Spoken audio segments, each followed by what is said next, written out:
जयपुर, कोटा, उदयपुर, भरतपुर, अजमेर संभाग में ये अलर्ट जारी किया गया है। जोधपुर, बीकानेर संभाग में भी बारिश का अलर्ट है। कई जिलों में जल भराव से परेशानी बढ़ सकती है और बढ़ भी गई है। 30 जून से लेकर 5 जुलाई तक 3 तस्वीरें इस समय आपके सामने हैं, जहां बारिश से किसानों के चेहरे तो खिल उठे हैं, तो वहीं प्रशासन ने दावों की पोल भी खोल दी है, क्योंकि चारों तरफ आप देखिए तो बारिश का पानी ही पानी नजर आ रहा है। चाहे हम बात कर ले चूरू की, बात कर लीजिए, जहां जल भराव से परेशानी का सबब कॉलोनी की यह तस्वीर है।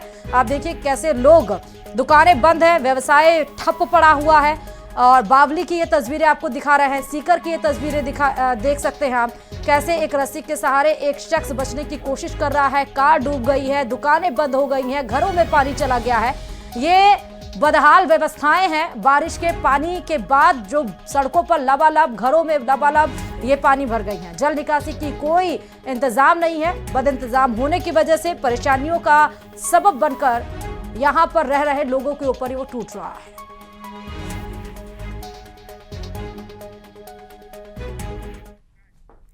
सीकर जिले में बीती रात झमाझम बारिश का दौर चला और कई इलाकों में झमाझम बारिश का दौर चला, जिसके बाद जिले के फतेहपुर, लक्ष्मणगढ़, सीकर के आसपास के इलाकों में सबसे ज्यादा बारिश हुई और कई इलाके जलमग्न हो गए।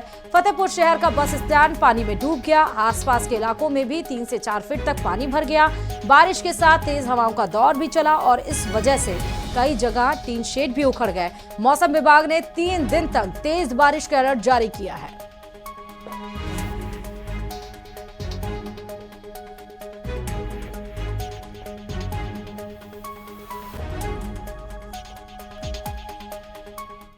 सिरोही के पिंडवाड़ा से बड़ी खबर है। पिंडवाड़ा उदयपुर हाईवे पर मलबा गिर गया। सिरोही के पिंडवाड़ा उदयपुर हाईवे पर लगातार चट्टानों के खिसकने की घटनाएं आ रही हैं। बारिश के मौसम में यह खतरा और भी ज्यादा बढ़ जाता है। चट्टानें सीधे सड़क पर आ गिरती हैं, जिससे ट्रैफिक बाधित होता है।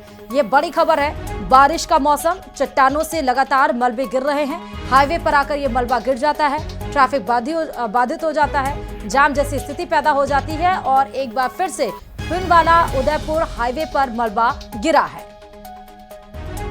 तस्वीरें आपके सामने हैं। हाईवे पर जो मलबा गिरा है, चट्टानें हैं यहाँ पर। बारिश की वजह से चट्टानें खिसकने लगती हैं, जिस वजह से उसका मलबा सीधे हाईवे पर आकर गिरता है और यातायात बाधित हो जाती है, क्योंकि सड़क पर अगर मलबा गिरा हुआ है तो गाड़ियां कैसे जा सकती हैं।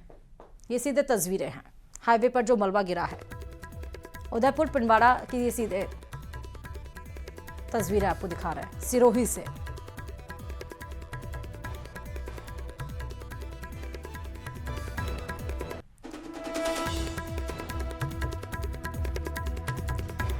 जोधपुर में झमाझम बारिश के बाद किसानों ने खेतों में बिजाई शुरू कर दी है। इस बीच एक महिला किसान का वीडियो भी सामने आया।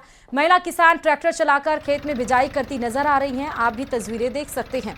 ट्रैक्टर पर बैठी महिला बारिश होने के बाद खेतों में बिजाई करती हुई नजर आ रही है। दरअसल महिला किसान का पति व्यापार के सिलसिले में घर से बाहर रहता है। ऐसे में महिला किसान ने खेतों में बिजाई का काम शुरू कर दिया है।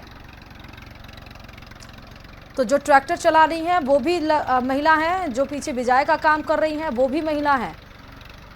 तो यानी इसका कहने का मतलब ये है कि अगर घर में आदमी नहीं मौजूद है इनका, तो काम नहीं रुक सकता है। महिलाएं भी अब काम कर रही हैं।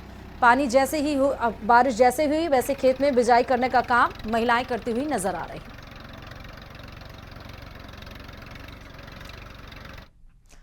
दौसा के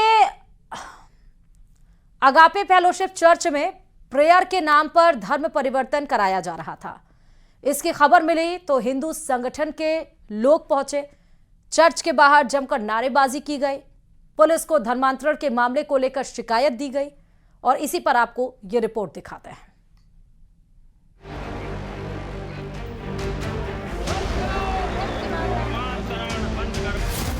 चर्च में धर्मांतरण का खेल।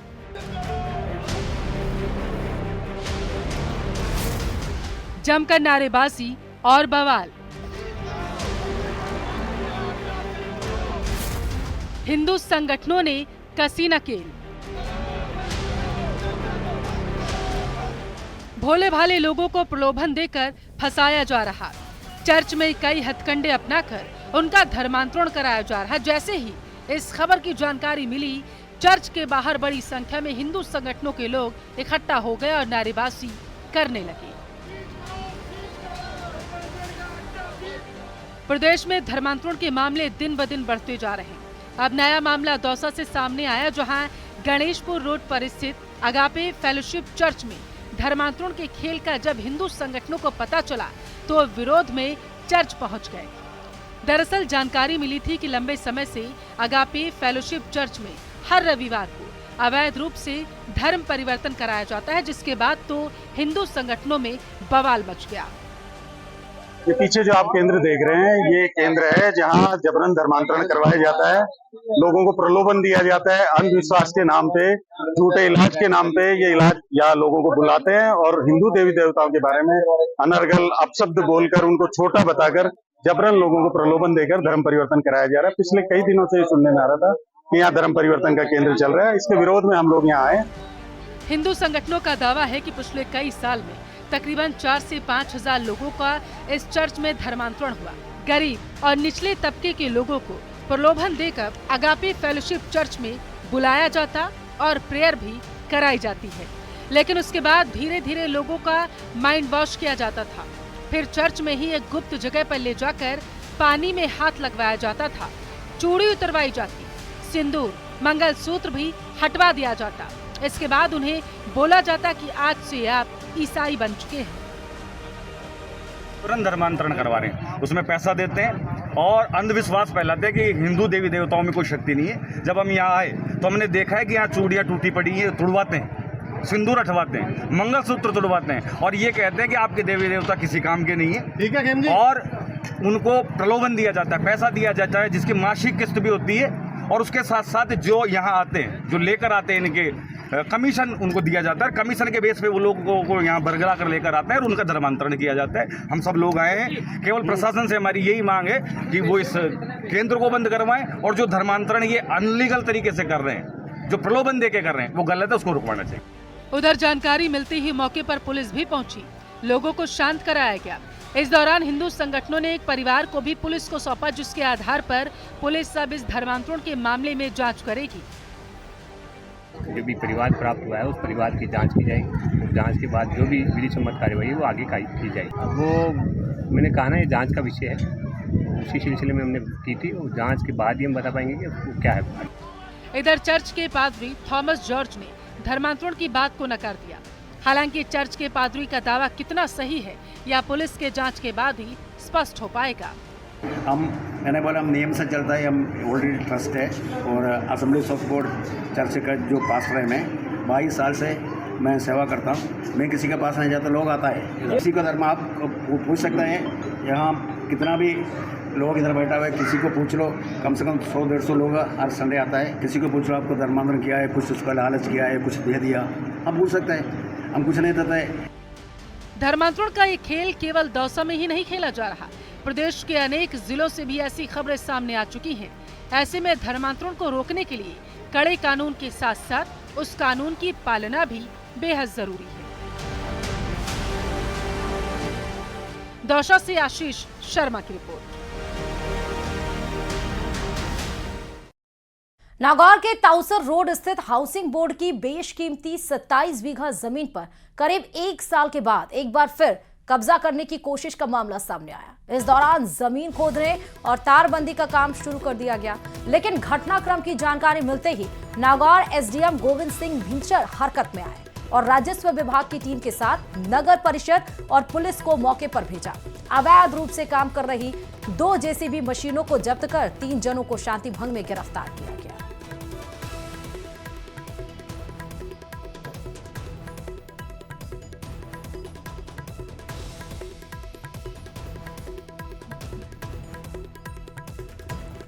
संजीवनी घोटाले पर कभी केंद्रीय मंत्री गजेंद्र सिंह शेखावत को घेरने वाले अशोक गहलोत ने उन्हें केस वापस लेने की सलाह क्या दी? बीजेपी ने उन्हें आड़े हाथों ले लिया। विधि मंत्री जोगाराम पटेल के बाद केंद्रीय मंत्री गजेंद्र सिंह शेखावत ने न सिर्फ उन्हें खरी खोटी सुनाई बल्कि अप्रासंगिकी भी करार दिया। देखिए इसी पर यह रिपोर्ट।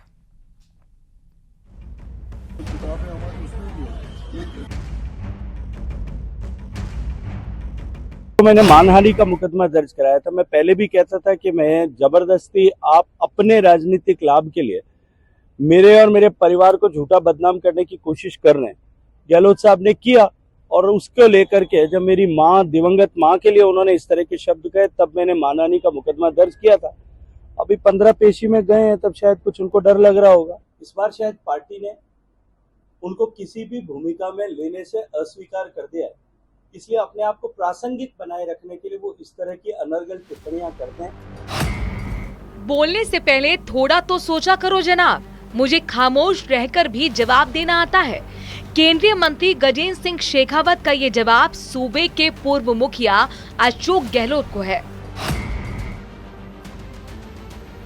दरअसल 27 जून को जोधपुर प्रवास के दौरान गहलोत ने संजीवनी घोटाले को लेकर कहा था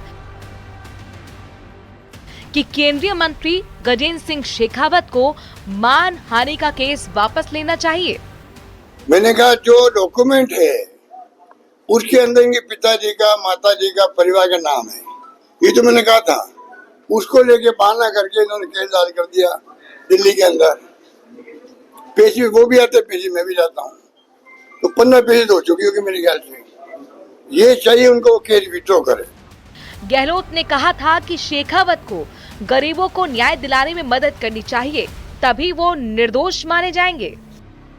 इसलिए हम चाहेंगे कि गजेंद्र सिंह शेखावत जी खुद बात करें, हम अपने बात करें, और एक कमेटी जो काम कर रही संघर्ष समिति उसको बुला लें, और जो पीड़ित लोग हैं उनमें 5-10 लोगों को बुलाएं, बैठ के बातचीत करें तो भाई इनकी समस्या ये है, इनके आरोप ये है, इनको हल कैसे कर सकते हैं। केस विड्रॉल की सलाह को बीजेपी ने सिरे से खारिज कर दिया। शुक्रवार को विधि मंत्री जोगाराम ने कहा, गहलोत को ऐसे तथ्यहीन आरोप नहीं लगाने थे। मैं इतना ही कह सकता हूं कि माननीय अशोक गहलोत साहब, अगर आपके आरोप सही नहीं थे तो एक सम्मानजनक हमारे जनप्रतिनिधि पर इस तरह के आरोप लगाकर उनकी छवि को धूमिल करने का प्रयास आपने क्यों किया? और जब आपको पता लगा कि आपके आरोप पूर्ण रूप से बेबुनियाद है, निराधार है, उसमें कोई तथ्य नहीं है, तब आप इधर उधर की गलियां ढूंढ रहे हैं। आदरणीय गजेंद्र सिंह शेखावत पर या उनके परिवार पर जो भी आरोप लगे, मिली मुझे जानकारी के अनुसार पूर्ण रूप से मिथ्या है, गलत है और राजनीतिक वैमनस्यता से लगाए गए। रविवार को झुंझुनू पहुंचे शेखावत ने कहा कि संजीवनी क्रेडिट कोऑपरेटिव सोसाइटी प्रकरण में मेरा नाम घसीटकर मुझे कलंकित करने के प्रयास में गहलोत बुरी तरह असफल रहे। देखिए, दर्ज किया था वो तो उस राजस्थान सर जो कि उस समय पुलिस और दूसरे लोगों ने किया था, उसमें तो न्यायालय ऑलरेडी अपना निर्णय कर चुका है, मुझे एग्जोनरेट कर चुका है। और ये इस टिप्पणी के साथ में ये सभी मामले जो है जो है विचार से होकर के ऐसे दर्ज किए गए थे, बिना किसी आधार के, बिना किसी तथ्य के दर्ज किए गए थे। अब उस घोटाले को जानिए जिस पर गाहे बगाहे रार मचती रहती है। संजीवनी क्रेडिट कोऑपरेटिव सोसाइटी लिमिटेड ने कथित तौर पर 950 करोड़ रुपए से ज्यादा की ठगी की है। राजस्थान और गुजरात सहित कई राज्यों में फैला है घोटाला।